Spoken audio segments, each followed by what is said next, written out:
মুসা আলাইহিস সালাম তো একটু বললাম না ফিজিক্যালি খুব স্ট্রং ছিলেন, থাকে না বডি বিল্ডার, সামনে গিয়ে কথা বলে সরো পানি দিতে দাও, তখন মানুষ একটু মূল্যায়ন করে না। তো মুসা আলাইহিস সালাম এভাবে পানি নিয়ে দিলেন এবং বাছুরদেরকে পানি পান করালেন, করিয়ে গাছের নিচে এসে বসে আছেন। বসে বসে তিনি দোয়া করছেন, এই যে দোয়াটা তিনি দোয়া করছেন, রব্বি, একটা নেক কাজ করলেন, নেক কাজ করলেন না, মানুষের উপকার করলেন, নেক কাজ করে এসে গাছের নিচে বসে দোয়া করছেন, আল্লাহ এখানে তো আমার খাবার পানি বাসস্থান কিছুই নাই, আমি কি করব?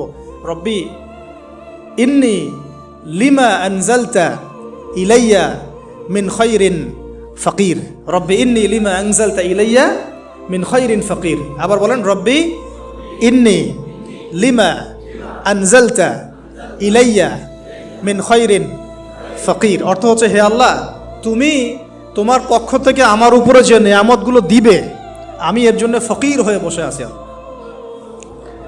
অর্থ বুঝে পড়বেন ভাই, নামাজ রোজা